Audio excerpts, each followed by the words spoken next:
And now, back to the capital of the United States.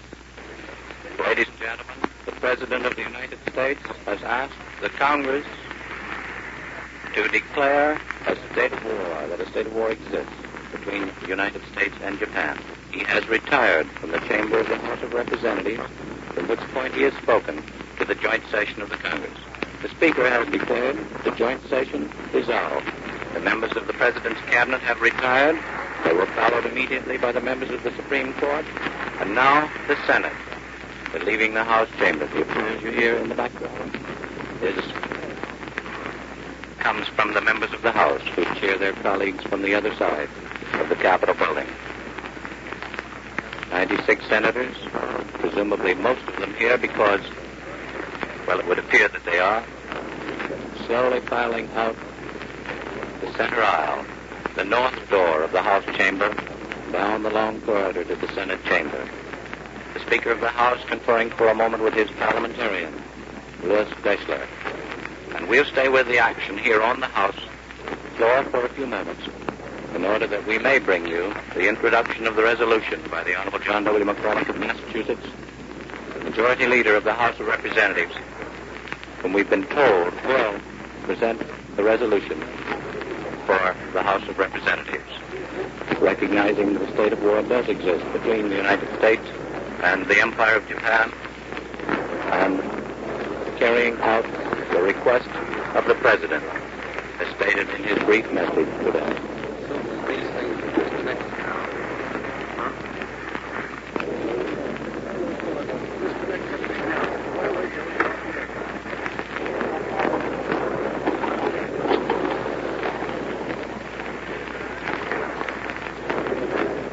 The last few members of the Senate just now leaving the House chamber.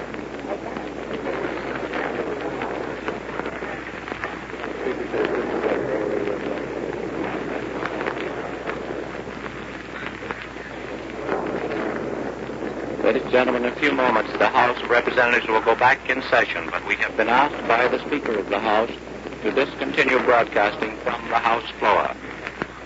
For a moment, we will switch you over to the Senate side. If Brockage is standing by there, we might have just a word from him, if he's there.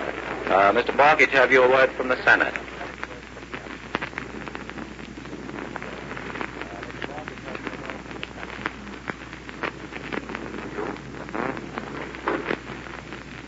From the Senate Radio Gallery, this is Don Gardner speaking to you. And now we turn the microphone over to Brockage, our noted NBC commentator, with a few observations on the facts of the day. Brockage. Brockage talking from the Radio Gallery of the Senate. The Senate chamber is still empty. They are waiting for the Senate to come back to consider the resolution that I read to you before. You've heard the President speak, and it might be interesting to compare it with the outstanding paragraph of Woodrow Wilson's address to Congress in 1917. As you see, the resolution itself is identical except for the word British and Japanese. And here's what the President Wilson said in 1917: for democracy, for the right of those who submit to authority to have a voice in their own government, for the rights and liberties of small nations, for a universal domination of right by such a concert of free peoples as shall bring peace and safety to all nations and make the world itself at last free. To such a task we can dedicate our lives and our fortunes, everything that we are and everything that we have, with the pride of those who know that the day has come when America is privileged to spend her blood and her might for the principles that gave her birth and happiness and the peace which she has treasured. God helping her, she can do no other. And under the impact of that, the resolution was introduced. How different. As you see, the President merely presented the case as it stood, the case of a nation betrayed and attacked while it was attempting to carry on efforts to assure peace. It is unlikely that there will be much opposition to this resolution, that's certain. That's all for the moment, and thanks very much. Thank you, Brockage, from the Senate side of the Capitol building. Now, for just a brief summary from our position here in the House of Representatives, Morgan Beatty. The most significant point about the whole President's address is its brevity. Heretofore, in asking Congress to declare the existence of war between this nation and another, the chief executives have found it necessary to review at great length, as Buckage has just told you in Mr. Wilson's case, all of the events that led up to the disastrous and tragic climax. In this case, the President made you a 500-word factual news summary, as he expected we would in advance.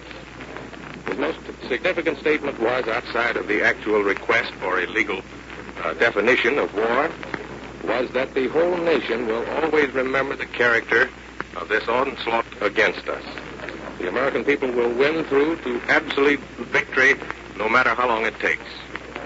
He's taking full advantage there of the fact that we were attacked, that we had no opportunity to expect this situation was going to arise. In making the simple statement at the end that he was asking Congress, in view of the attacks by the Japanese in the last 24 hours, to recognize that a state of war has existed between us and the Japanese Empire, he paved the way for the House's resolution, which will follow. And so, ladies and gentlemen, we conclude our broadcasting from the United States Capitol building in Washington. You've heard the President of the United States address a joint session of Congress and ask that this nation declare war against Japan. This is Carlton Smith speaking. We take you now to the NBC newsroom in New York. From the newsroom in New York, two bulletins. The first is datelined London. The Free French government of General Charles de Gaulle today declared war on Japan. And from Rio de Janeiro, President Getulio Vargas and his cabinet agreed at a meeting today to give absolute solidarity to the United States. The government announced that officially. These bulletins have come from the NBC newsroom in New York. This is the National Broadcasting Company.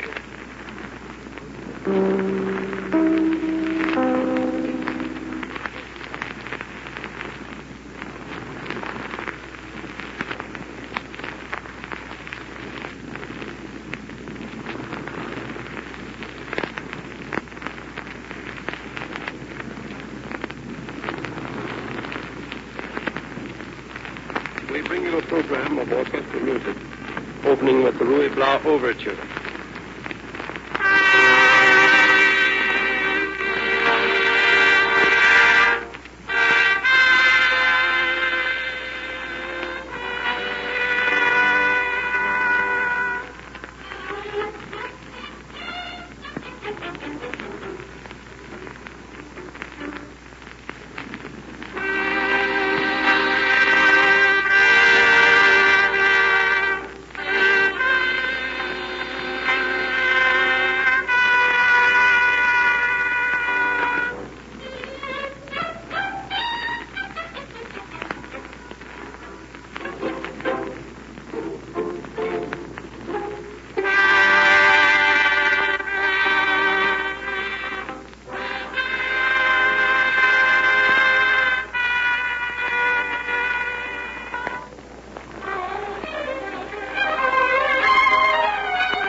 was a beautiful Louis Blanc overture by Mendelssohn. Joseph Glick and the orchestra continue now playing the poem by Fiedek.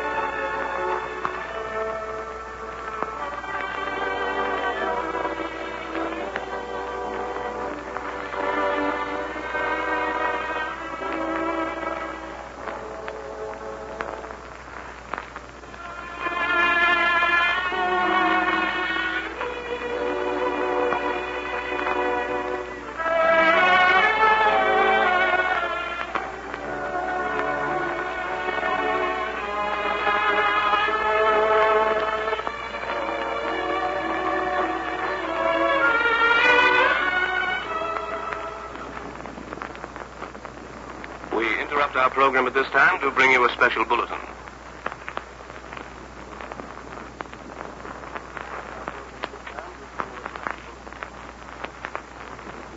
From the NBC newsroom in New York, a bulletin dateline Singapore.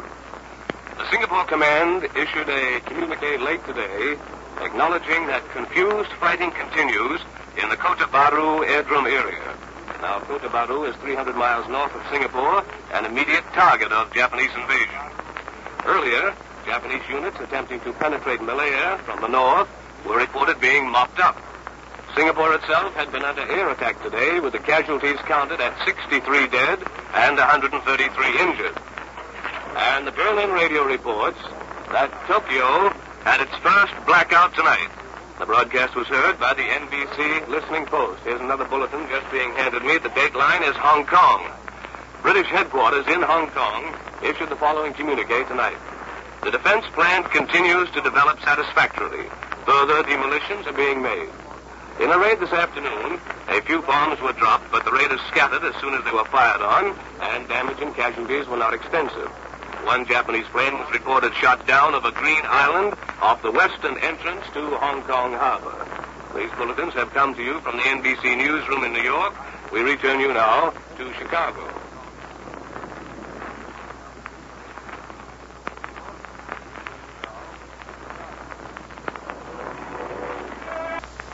Laskowski has written a very beautiful descriptive piece titled Seville. Here it's played now by Joseph Glick and the orchestra.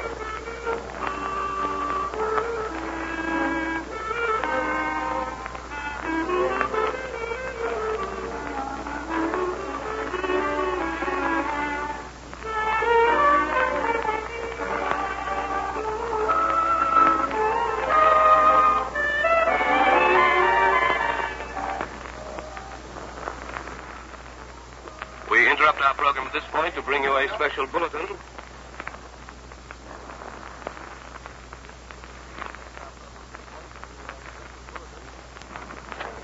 From Washington, ladies and gentlemen, the dateline, the Senate has unanimously passed the war resolution. I'll repeat that once again. The dateline of the bulletin is from Washington.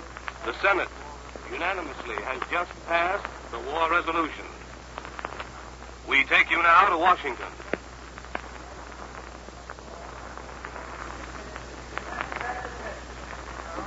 Bocage talking. We are overlooking the chamber of the Senate in Washington. The vote is now going on the joint resolution for war. Almost immediately, Senator Connolly arose and asked for immediate consideration of the joint resolution. And I'm going to read it to you again. Whereas the Imperial Japanese government has committed unprovoked acts of war against the government and people of the United States of America, therefore, be it resolved by the Senate and House of Representatives of the United States of America in Congress assembled, that the state of war between the United States and the Imperial Japanese government, which has thus been thrust upon the United States, is hereby formally declared, and the President is hereby authorized and directed to employ the entire naval and military forces of the United States and the resources of the government to carry on war against the Imperial Japanese government and to bring the conflict to a successful termination. All of the resources of the country are hereby pledged by the Congress of the United States. That was read by the clerk. The Senate was silent. was willing and anxious to consider it immediately. But Senator Vandenberg of Michigan arose and said he desired to comment. Senator Connolly said in a very quiet voice he had hoped that we could proceed immediately without comment. But Senator Vandenberg, he said that he must rise and say something for the record. He drew out a typewritten paper and began to read, "Out of peaceful skies," and so forth. Japan had violated our soil, killed our citizens. He read about a page, concluding with the fact that he wanted to go on record and emphasize his change of attitude. Comment. But Senator Vandenberg, he said that he must rise and say something for the record. He drew out a typewritten paper and began to read, "Out of peaceful skies," and so forth.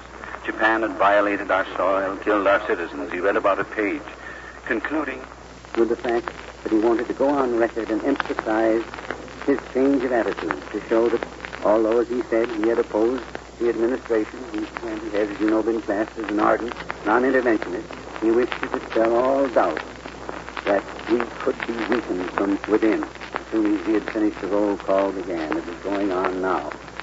Connolly said it was so clear, the issue was so clear that he did not feel necessary to make any remarks.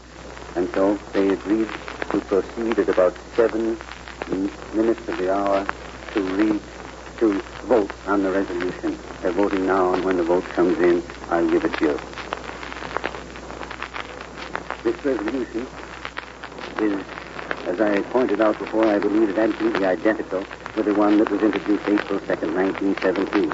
And it was Senator Martin, chairman of the Appropriations Committee, who introduced it because then Chairman Stone of the Foreign Relations Committee opposed entrance into war. Except there is just one exception, of course, and here it is that instead of Imperial Japanese government, it was the Imperial German government then. As I said before, it's interesting that there is still that vestige of feudalism ready to fight for democracy, an imperial government. The unanimous consent is expected.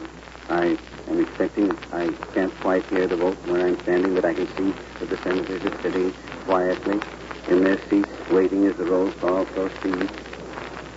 Leaning forward, some of them. A moment ago, I saw Senator LaFollette, whose father was one of those who voted against the Declaration in 1917, talking earnestly with Senator Norris. Senator Norris, you know, also voted against the resolution in 1917, but he has already expressed himself as anxious to go along with the president, whatever he might do. He said that before.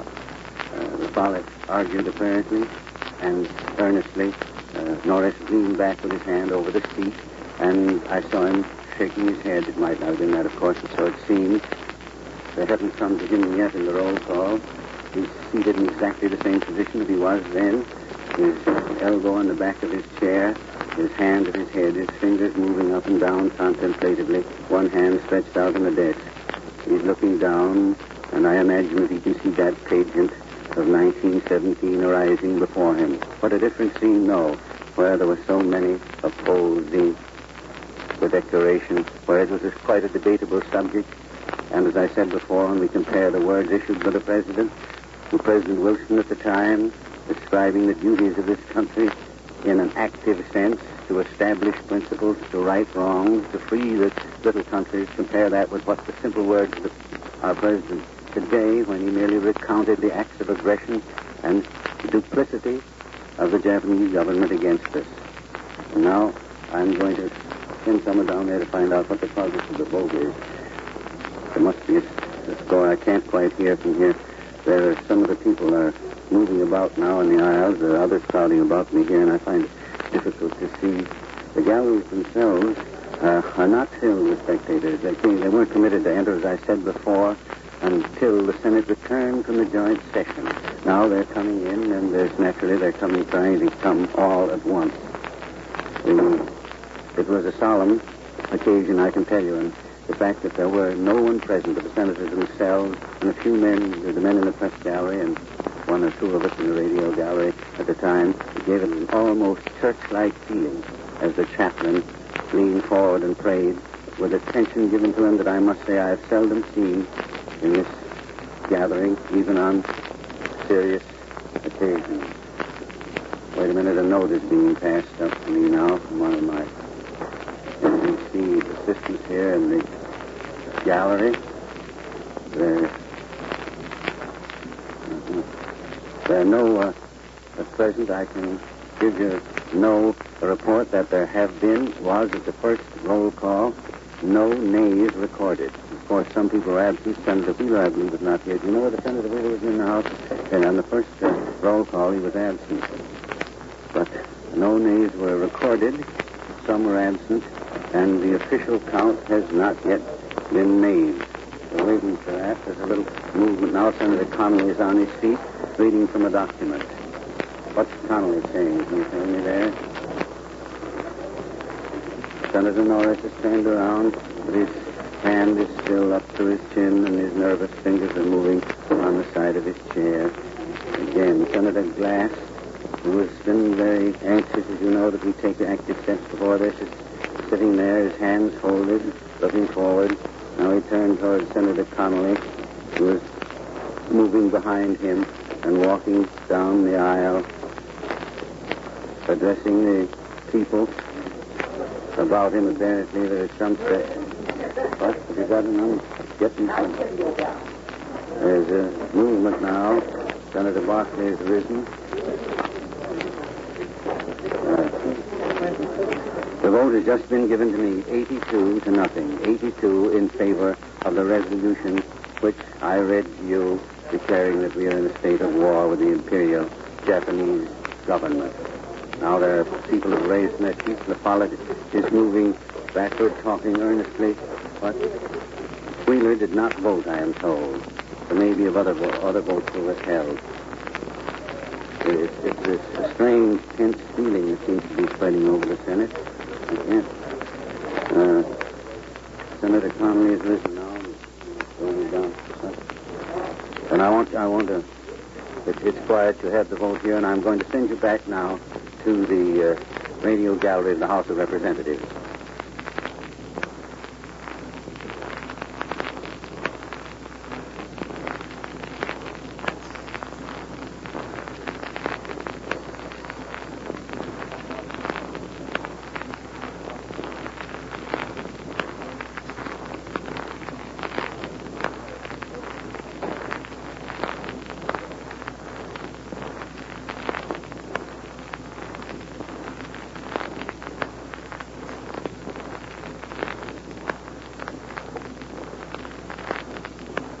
Ladies and gentlemen, the House of Representatives is now voting on the resolution, but it will be some minutes before the vote will be available to us. Therefore, for the time being, we return you to the NBC newsroom in New York.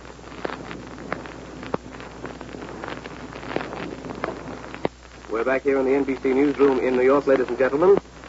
Here are some late bulletins just come in. The first is Dateline Mexico City. President Manuel Avicho Camacho will ask Congress for a declaration of war against Japan before the day is out. A high official quarter predicted this afternoon. Congressional approval was forecast. And another bulletin from Washington. The Senate vote was 82 to nothing for war on Japan. I'll repeat that. The Senate vote was 82 to nothing for war on Japan. A unanimous vote. A bulletin from Port-au-Prince. The Republic of Haiti declared war on Japan at 11:30 a.m. today. A bulletin from Buenos Aires. Colombia has decided to cede Pacific and Caribbean bases to the United States.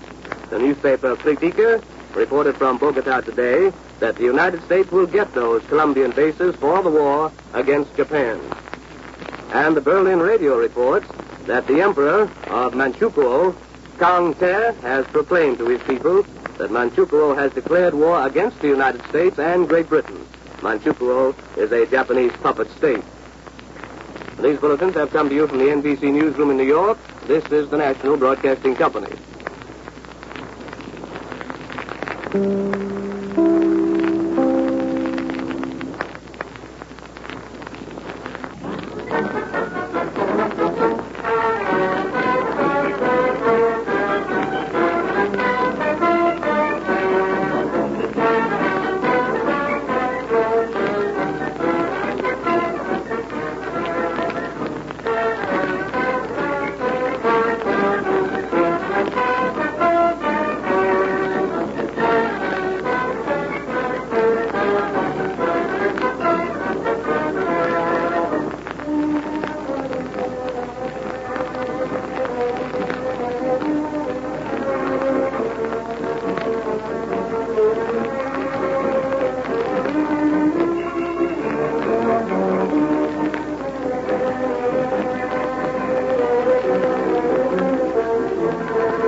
As the orchestra continues, we hear the El Capitan March.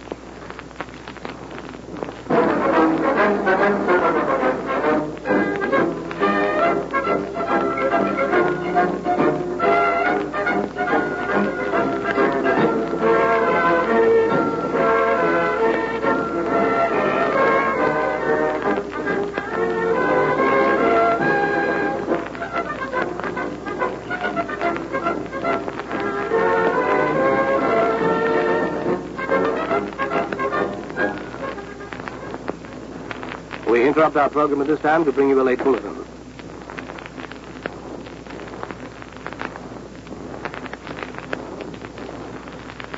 The Dateline, Washington. The United States, through its Congress, declared war today on Japan. Now, the vote in the Senate was 82-0. At the present time, we do not know the vote in the House, but the full Congress has declared war today on Japan. This bulletin came to you from the NBC newsroom in New York. We continue now with our program from Chicago.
And with a salute to our gallant Navy, anchors away, we bring to conclusion our program of music, which has been played for you today by Joseph Galicchio and the Homesteaders.